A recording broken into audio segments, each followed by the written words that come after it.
Sangayon sa iyong kagandahang loob, mga sala ko'y iyong linisin, ayon din sa pag-ibig mo sa akin.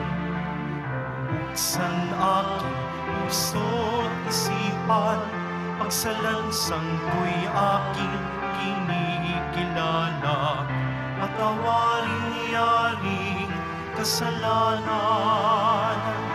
Ako'y kaawaan o mahal kong Diyos, sangayon sa iyong kagandahang loob, mga sala ko'y iyong linisin, ayon din sa pag-ibig mo sa akin. Simulan natin ang ating pagdiriwang sa ngalan ng Ama at ng Anak at ng Espiritu Santo. Amen. Ang pagpapala ng ating Panginoong Hesukristo, ang pag-ibig ng Diyos Ama at ang pakikipagkaisa ng Espiritu Santo naway sumainyong lahat. At sumayo rin. Mga kapatid, tinipon tayo bilang kaanib ng angka ng Diyos. Kaya dumulog tayo sa mawaing Panginoong nagpapatawad ng lubos. Sinugong tagapagpagaling sa mga nagsisisi, Panginoon, kaawaan mo kami. Panginoon, kaawaan mo kami. Dumating na tagapag-anyayang mga makasalanan ay magsisi. Kristo, kaawaan mo kami. Kristo, kaawaan mo kami. Nakaluklok ka sa kanan ng Diyos Ama para ipamagitan kami.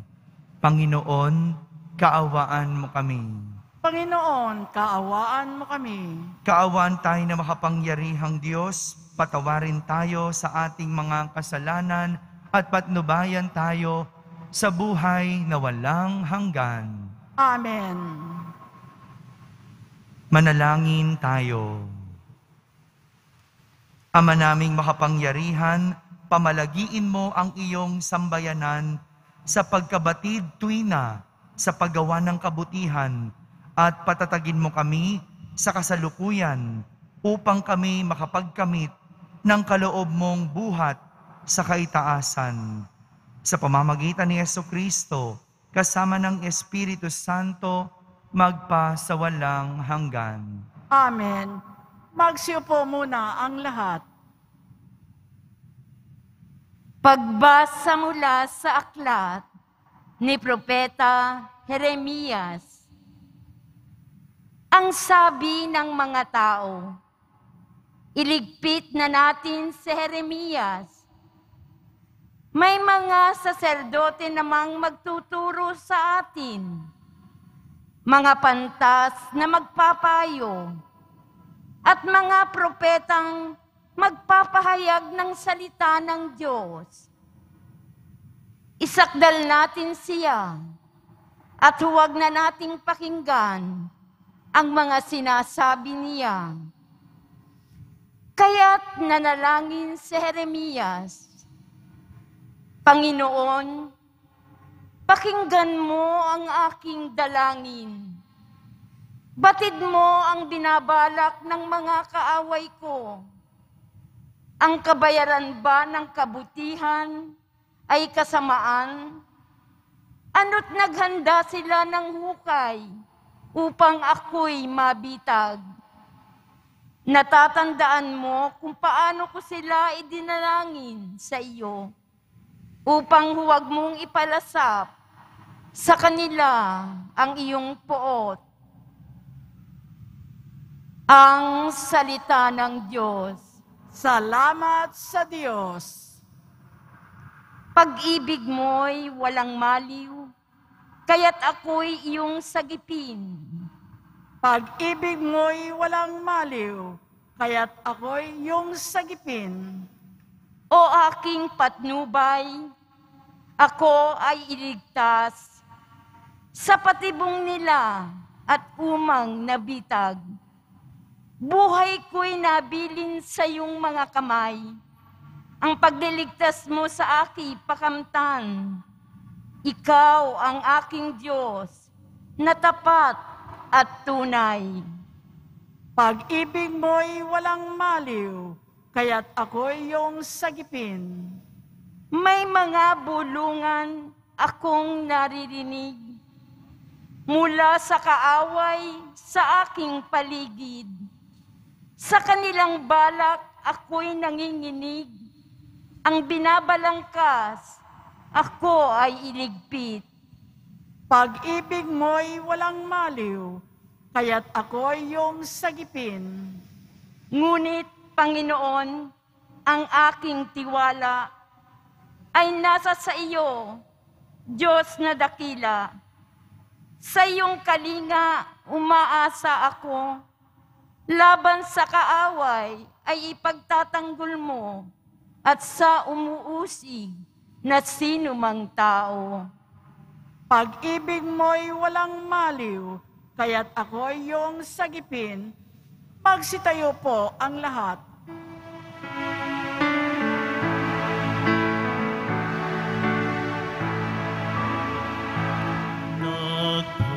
Nagpupuri kami sa'yo, Panginoong Jesucristo. Nagpupuri kami sa'yo, Panginoong Jesucristo. Ang sabi ng poong mahal sa daigdig, ako'y ilaw kapag ako ay sinundan. Ang dilim ay mapaparam at sa akin mabubuhay. Nagpupuri kami sa'yo, Panginoong Jesucristo.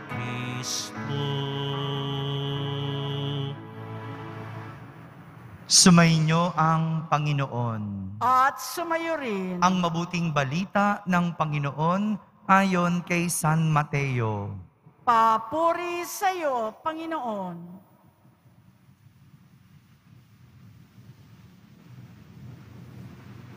Noong panahong iyon, nang nasa daan na si Jesus patungong Jerusalem, ibinukod niya ang 12. Sinabi niya sa kanila, "Aakyat tayo sa Jerusalem.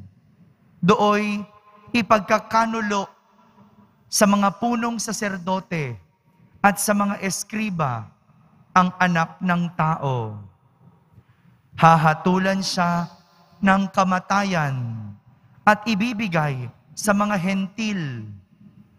Siya'y tutuyain, hahagupitin, at ipapako sa krus. Ngunit muli siyang bubuhayin sa 3 araw." Lumapit kay Jesus ang asawa ni Zebedeo, kasama ang kanyang mga anak. May ibig siyang hilingin, kaya't lumuhod siya sa harapan ni Jesus. "Ano ang ibig mo?" tanong ni Jesus. Sumagot siya, "Sana'y ipagkaloob ninyo sa 2 kong anak na ito ang karapatan na makaupong katabi ninyo sa inyong kaharian, isa sa kanan at isa sa kaliwa. Hindi ninyo nalalaman ang inyong hinihingi," sabi ni Jesus sa kanila. "Makaiinom ba kayo sa kopa ng hirap ko?" "Opo," tugon nila. Sinabi ni Jesus, "Ang kopa ng hirap ko ay maiinom nga ninyo. Ngunit wala sa akin ang pagpapasya kung sino ang mauupo sa aking kanan at sa aking kaliwa. Ang mga luklukang sinasabi ninyo ay para sa mga pinaghandaan ng aking Ama. Nang marinig ito ng 10 alagad, nagalit sila sa magkapatid, kaya't pinalapit sila ni Jesus at sinabi sa kanila, "Alam ninyo na ang mga pinuno ng mga hentil ay naghahari sa kanila, at ang mga dinadakila ang siyang sumusunod. Ngunit hindi ganyan dapat na ang umiral sa inyo. Sa halip, ang sinuman sa inyo na ibig maging dakila ay dapat maging lingkod. Ang sinumang ibig maging pinuno ay dapat maging alipin ninyo, tulad ng anak ng tao na naparito, hindi upang paglingkuran, kundi upang maglingkod at ialay ang kanyang buhay upang matubos ang marami." Mga kapatid, ang mabuting balita ng Panginoon. Pinupuri ka namin, Panginoong Heso Kristo. Magsiupo muna ang lahat. Isang magandang araw po sa inyong lahat. 2 kwento ng pag-uusig ang ating narinig mula sa mga pagbasa natin sa araw na ito. 2 kwento. Una ay ang kwento ni Propeta Jeremias sa ating unang pagbasa. Gusto ng mga tao na ipaligpit si Propeta Jeremias. Gusto nilang isakdal si Propeta Jeremias sapagkat ayaw nila na marinig ang kanyang mga pinapangaral at mga sinasabi. Nagagalit sila sa mga pangaral ni Propeta Jeremias. Hindi ba pamilyar ang ganito sa panahon ngayon? Kapag ayaw mo ang sinasabi, kahit ito ay katotohanan, ikaw ay nagagalit. Kapag pinangangaralan ka at ikaw ay natatamaan, ikaw ay naiinis. Pinapatigil ang mga nagtuturo ng katotohanan. Yung iba pa nga, ang tinatawag nila yung cancel culture. Ano yung cancel culture? Yung kapag may nagawa ka o may nasabi ka at hindi nagustuhan ng mga tao, hahamaking ka nila o kaya aalisin ka nila. May mga ganito ngayon. Yung kapag hindi nila nagustuhan ang sinabi mo, magagalit sila. Hahamakin kanila. Pag-uusapan kanila. Kaya hindi na bago yung karanasan ni Propeta Jeremias. Dahil kahit siya noon inusig, pinagplanuhang ipaligpit dahil ayaw nila ang kanilang naririnig na mga pangaral. Samantala, sa ating ebanghelyo, kwento naman ni Jesus ang ating narinig at kung paano siya ipinagkanulo, hahamakin, hahatulan, at papatayin ng mga tao. Alam natin na walang kasalanan si Jesus, pero nangyari ang pag-uusig ng mga tao dahil may mga taong ayaw tumanggap ng katotohanan at mga pangaral ni Jesus. Sa ganitong klase ng karanasan, tila ang sarap gumanti, ang sarap sumagot, ang sarap makipagtalo. Yung inuusig ka dahil may sinasabi kang mabuti. Yung kinagagalitan ka kahit sinasabi mo ang katotohanan. Ang sarap makipagtalo. Pero may magagawa ba ang paghihiganti? May maidudulot ba ang pakikipag-away? Kapag nakipagtalo ka ba, mayroong mababago? Sadya namang wala tayong magagawa sa ganitong klase ng mga tao. Sarado ang isip at puso. Pero bukas ang bibig sa pangahamak. Kaya naman, tinuturuan tayo ni na Propeta Jeremias at ni Jesus kung paano tumugon sa ganitong klase ng mga tao. Ito ay sa pamamagitan ng pagiging makadiyos. Si Propeta Jeremias, sa halip na kinalaban ang mga nagpaplano ng masama, ipinanalangin niya sila. Hindi nakipagtalo, kundi dasal ang kanyang naging tugon sa kanila. Si Jesus, sa halip na pumalag o lumaban sa mga pangahamak, lahat ito ay kanyang inakap. Mga kapatid, wala tayong magagawa sa mga taong sarado ang isip at puso. Pero sa ating mga sariling isip at puso, meron tayong magagawa. Kaya nating maging bukas. Kaya nating maging bukas. Kaya hindi natin sila papatulan. Ito ang aral para sa atin. Sa halip na makipagtalo, buksan ang isip at puso.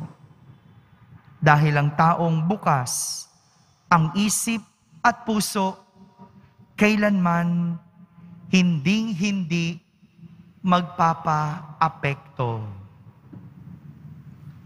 Amen. Magsitayo na po ang lahat. Minamahal ko mga kapatid, habang isinasaisip natin ang salita ni Jesus na ang pinakadakila ay yaong naglilingkod. Manalangin tayo sa Diyos Ama upang pagkalooban tayo ng tunay na diwa ng paglilingkod. Ating sambitin sa bawat panalangin, Panginoon, gawin mo kaming mga tunay na lingkod. Panginoon, gawin mo kaming mga tunay na lingkod. Ang mga pinuno ng simbahan, naway maging mga tunay na lingkod, na kumikilos ng may malasakit, na katulad ng ipinakita ni Jesus sa kanyang mga alagad. Manalangin tayo. Panginoon, gawin mo kaming mga tunay na lingkod. Ang mga pinuno ng pamahalaan, naway gamitin ang kanilang kapangyarihan para sa ikabubuti ng mga mamamayan at iwasan ng alitan at kawalan ng tiwala. Manalangin tayo. Panginoon, gawin mo kaming mga tunay na lingkod. At tinawang maunawaan na sa mata ng Diyos, hindi sinusukat ang tagumpay sa pamamagitan ng pamantayan ng mundo, kundi sa paggalang sa ating kapwa. Manalangin tayo.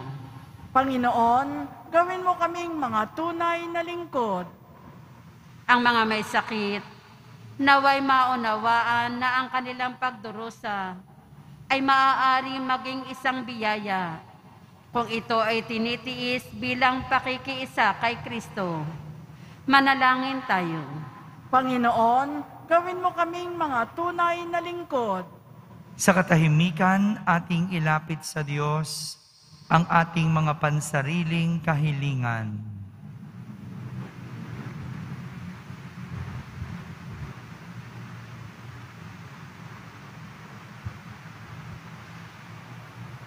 Manalangin tayo. Panginoon, gawin mo kaming mga tunay na lingkod. Ama naming mapagmahal, tulungan mo kaming mapaglingkuran ang isa't isa sa pamamagitan ng pagtulad sa iyong anak na nag-alay ng kaniyang buhay para sa amin. Hinihiling namin ito kay Kristong aming Panginoon. Amen. Magsiupo ang lahat.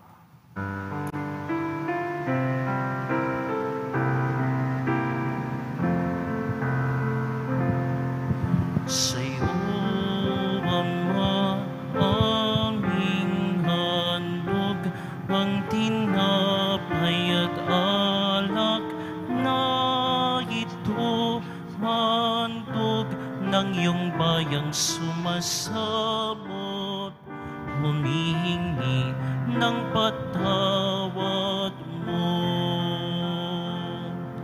sa pagsunod sa utos mo. Nalulugod akong labis, di masukat ang galak ko, pagkat aking iniibig. Sa'yo, Ama, aming handog, ang tinapay at alak na ito, handog ng iyong bayan sumasamot, humihingi ng patawad mo. Magsitayo ang lahat. Manalangin kayo mga kapatid upang ang paghahain natin ay kalugdan ng Diyos amang makapangyarihan. Tanggapin nawa ng Panginoon itong paghahain sa iyong mga kamay sa kapurihan niya at karangalan sa ating kapakinabangan at sa buong sambayanan niyang banal. Ama naming lumikha, tunghayan mo ang aming inihahain ngayon upang ang pagpapalitan ng kaloob mo at ng aming handog ay magdulot sa amin ng kapatawaran sa pamamagitan ni Jesucristo kasama ng Espiritu Santo magpasawalang hanggan. Amen. Sumainyo ang Panginoon. At sumayo rin. Itaas sa Diyos ang inyong puso at diwa. Itinaas na namin sa Panginoon. Pasalamatan natin ang Panginoong ating Diyos. Marapat na siya ay pasalamatan. Ama naming makapangyarihan, tunay ngang marapat na ikaw ay aming pasalamatan sa pamamagitan ni Jesucristo na aming Panginoon. Minarapat mong ang pagtitiis para sa naghihirap ay maging tagapagpahiwatig ng pasasalamat na aming inihahain ngayon sa iyong hapag. Ang iyong anak ay ulirang tagabigay ng pagsasaluhan sa mga nagugutom at mga nauuhaw. Sa pagsunod namin sa giliw mong anak, ang pagkamaawain mo ay aming ginaganap upang ang pag-iimbot ay mapawing lahat sa aming pag-uugali at gawaing binabala. Kaya kaysa ng mga anghel na nagsisiawit ng papuri sa iyo nang walang humpay sa kalangitan, kami nagbubunyi sa iyong kadakilaan. Santo, Santo, Santo, Panginoong Diyos ng mga hukbo, napupuno ang langit at lupa ng kadakilaan mo. Hosana sa kaitaasan, pinagpala ang naparirito sa ngalan ng Panginoon. Hosana sa kaitaasan, magsiluhod ang lahat. Ama naming banal, ikaw ang bukal ng tanang kabanalan. Kaya't sa pamagitan ng iyong Espiritu, ay gawin mong banal ang mga kaloob na ito upang para sa amin ay maging katawan at dugo ng aming Panginoong Heso Kristo. Bago niya pinagtiis ang kusang loob na maging handog, hinawakan niyang tinapay, pinasalamatan kanya, pinaghati-hati niya iyon, iniabot sa kanyang mga alagad at sinabi, "Tanggapin ninyong lahat ito at kanin, ito ang aking katawan na inihahandog para sa inyo."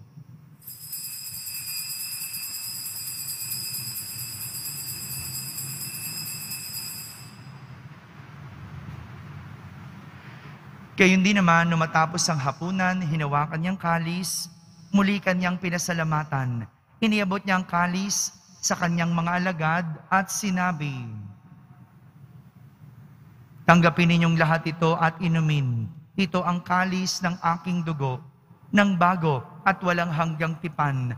Ang aking dugo na ibubuhos para sa inyo at para sa lahat, sa ikapagpapatawad ng mga kasalanan. Gawin ninyo ito sa pag-alaala sa akin."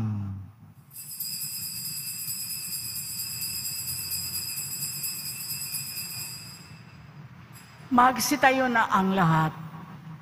Ipagbunyi natin ang misteryo ng pananampalataya. Si Kristo'y namatay, si Kristo'y nabuhay, si Kristo'y babalik sa wakas ng panahon. Ama, ginagawa namin ngayon ang pag-alaala sa pagkamatay at muling pagkabuhay ng iyong anak, kaya't inaalay namin sa iyo ang tinapay na nagbibigay buhay at ang kalis na nagkakaloob ng kaligtasan. Kami nagpapasalamat dahil kami iyong minarapat na tumayo sa harap mo para maglingkod sa iyo. Isinasamo namin kaming magsasalo-salo sa katawan at dugo ni Kristo ay mabuklod sa pagkakaisa sa pamamagitan ng Espiritu Santo. Ama, lingapin mo ang iyong simbahang laganap sa buong daigdig. Puspusin mo kami sa pag-ibig kaysa ni Francisco na aming Papa, ni Jose na aming Obispo at ng Tanang Kaparian. Alalahanin mo rin ang mga kapatid naming nahimlay na may pag-asang sila'y muling mabubuhay, gayon din ang lahat ng mga pumanaw. Kaawan mo sila at patuloyin sa iyong kaliwanagan. Kaawan mo at pagindapating kaming lahat na makasalo sa iyong buhay na walang wakas. Kaisa ng mahal na Birheng Maria na Ina ng Diyos, ng kabiyak ng puso niyang si San Jose, kaysa ng mga apostol at ng lahat ng mga banal na namuhay dito sa daigdig ng kalugod-lugod sa iyo. May pagdiwang nawa namin ang pagpupuri sa kararangal mo sa pamamagitan ng iyong anak na aming Panginoong Heso Kristo. Sa pamamagitan ni Kristo, kasama niya at sa Kanya, ang lahat ng parangal at papuri ay sa iyo, Diyos Amang makapangyarihan, kasama ng Espiritu Santo, magpa sa walang hanggan. Amen.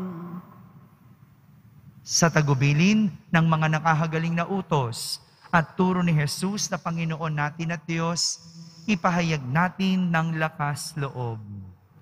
Ama namin, sumasalangit ka. Sambahin ang ngalan mo, mapasa amin ang kaharian mo, sundin ang loob mo dito sa lupa para ng sa langit. Bigyan mo kami ngayon ng aming kakanin sa araw-araw at patawarin mo kami sa aming mga sala para ng pagpapatawad namin sa nagkakasala sa amin at huwag mo kaming ipahintulot sa tukso at iadya mo kami sa lahat ng masama. Hinihiling namin kami iadya sa lahat ng masama, pagkalooban ng kapayapaan araw-araw, iligtas sa kasalanan at ilayo sa lahat ng kapahamakan. Samantalang aming pinananabikan ang dakilang araw ng pagpapahayag ng tagapagligtas naming si Heso Kristo. Sapagkat iyo ang kaharian at ang kapangyarihan at ang kapurihan magpakailanman. Amen. Panginoong Jesucristo, sinabi mo sa iyong mga apostol, kapayapaan ang iniiwan ko sa inyo. Ang aking kapayapaan ang ibinibigay ko sa inyo. Tunghayan mo ang aming pananampalataya at huwag ang aming pagkakasala. Pagkalooban mo kami ng kapayapaan at pagkakaisa ayon sa iyong kalooban, kasama ng Espiritu Santo, magpa sa walang hanggan. Amen. Ang kapayapaan ng Panginoon ay laging sumainyo. At sumayo rin. Magbigayin kayo ng kapayapaan sa isa't isa. Kapayapaan po para sa lahat.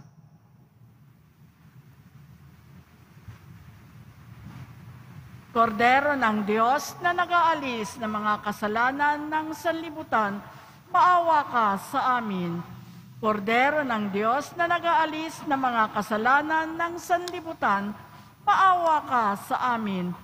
Kordero ng Diyos na nag-aalis ng mga kasalanan ng sanlibutan, ipagkaloob mo sa amin ang kapayapaan, magsiluhod ang lahat.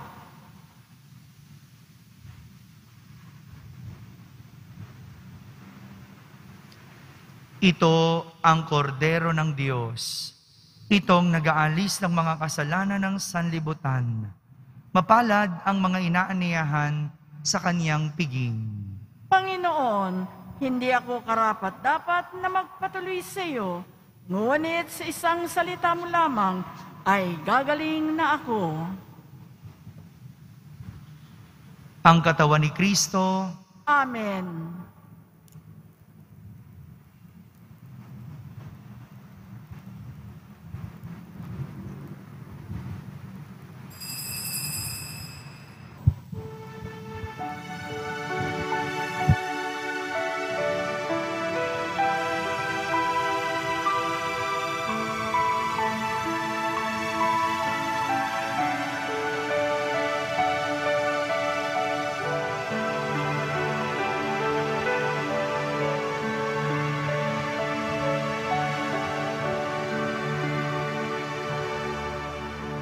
Ako'y iyong sinihasat,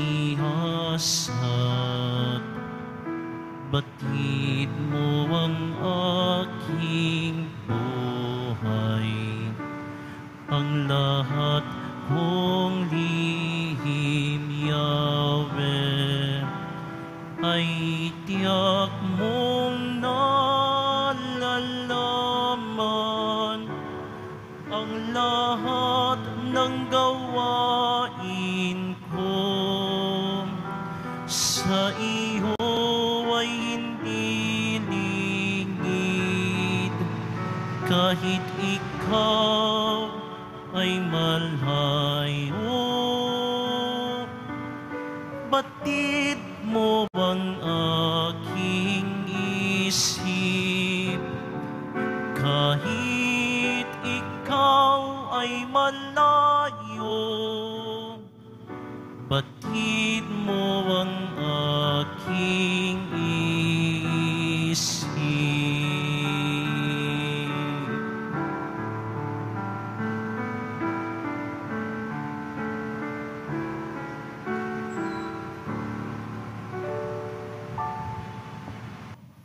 Magsitayo po ang lahat. manalangin tayo.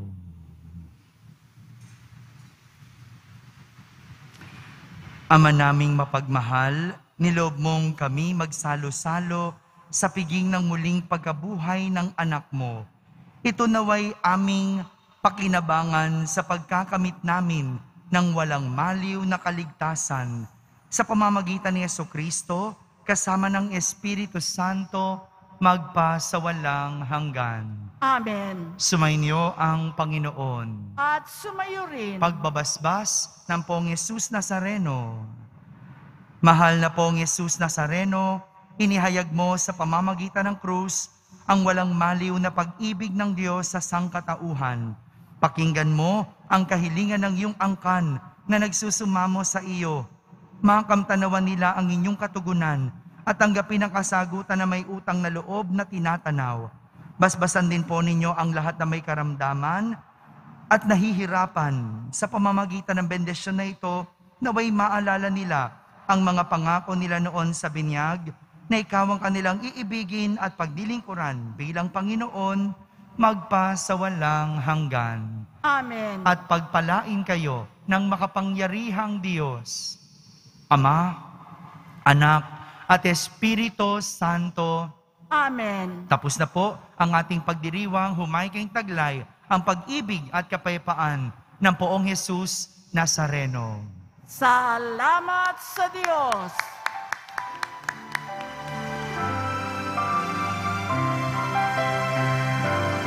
Nuestro Padre Jesus Nazareno, sinasamba ka namin, pinipinto ka namin, aral mo ang aming buhay at kaligtasan. Nuestro Padre Jesus Nazareno, iligtas mo kami sa kasalanan. Ang krus mong kinamatayan ay sagisag ng aming kaligtasan.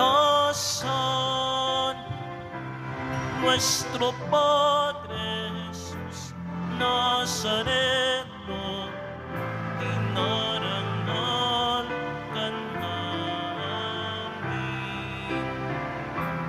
Nuestro Padre Jesus Nazareno, ninulwalhati ka namin. Nuestro Padre Jesus Nazareno, dinarangal ka namin. Nuestro Padre Jesus Nazareno, ninulwalhati